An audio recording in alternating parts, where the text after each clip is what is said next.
pessoal! Hoje falaremos sobre custeio da Seguridade Social. Há várias receitas que financiarão o sistema da Seguridade Social. Há várias receitas que financiarão as áreas da saúde, previdência e assistência. Entre elas, há a chamada receita de contribuições, de que trata o artigo 149 da Constituição da República.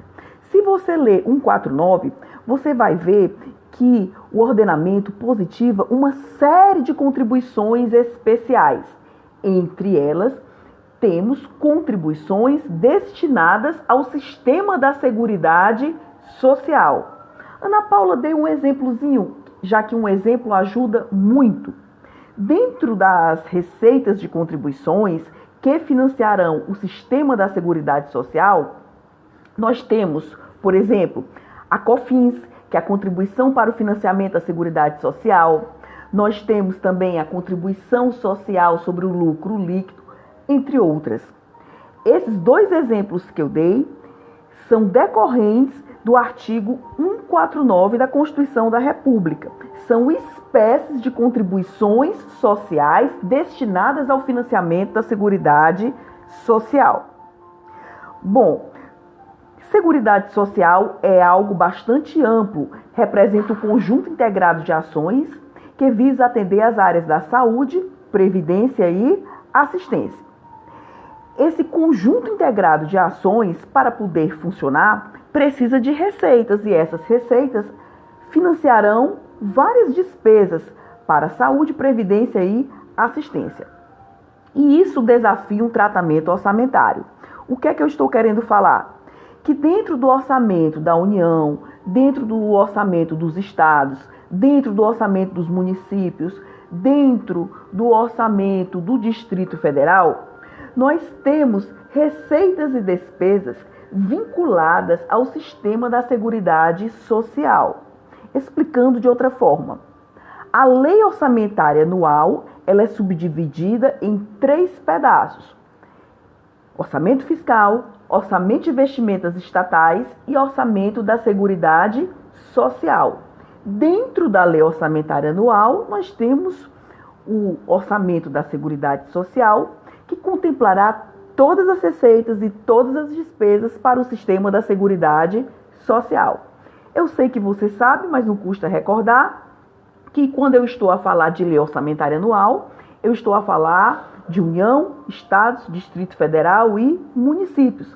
Cada ente da federação terá sua lei orçamentária anual. Você sabe, se pegar o artigo 1º, casado com o 18 da Constituição da República, que os entes da federação são autônomos. Se eles são autônomos, eles têm que ter orçamentos próprios. Então, cada ente da federação, anualmente, aprova a sua LOA, ou seja, Lei Orçamentária Anual, e dentro da sua LOA, haverá o orçamento fiscal, o orçamento de investimentos estatais e o orçamento da Seguridade Social. Esse sim nos interessa.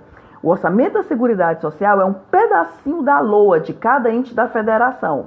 E esse orçamento da Seguridade Social contemplará receitas e despesas que atenderão as áreas da saúde, previdência e assistência. Tudo o que eu falei terá fundamento e validade no artigo 165, parágrafo 5º, inciso 3, combinado com o 95, parágrafos 1º e 2º da Constituição da República, em diálogo com o artigo 16 da 82/12. Por todo o exposto, você já consegue perceber, quando se trata de Seguridade Social, a ideia é que haja uma ampla base de financiamento. Esse princípio da diversidade da base de financiamento está positivado no artigo 195, incisos 1 a 4 da Constituição Federal. Lá você vai ter uma ideia bem precisa de diversidade da base de financiamento. Há várias receitas que integrarão o chamado orçamento da Seguridade Social. Bom, o governo também poderá criar novas fontes de financiamento para o sistema da Seguridade Social. Explicando de outra forma, o governo poderá sim criar novas contribuições sociais, que são novas fontes de custeio. Se ele o fizer, deverá fazê-lo por lei complementar, que é uma lei cujo processo de elaboração é mais complexo.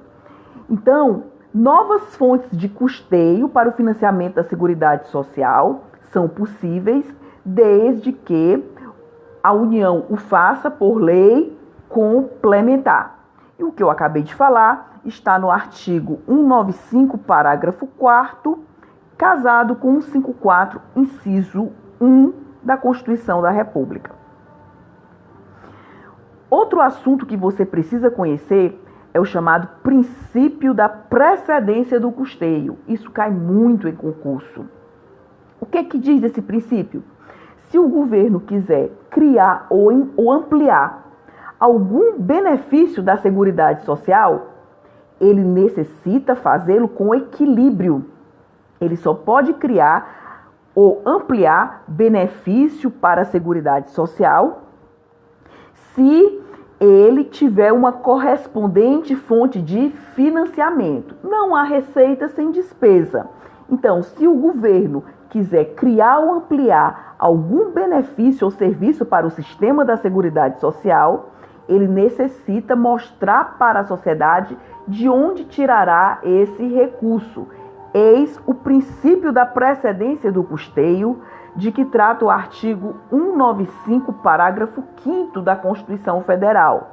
Nenhum benefício ou serviço da Seguridade Social poderá ser criado, majorado ou estendido sem a correspondente fonte de custeio total.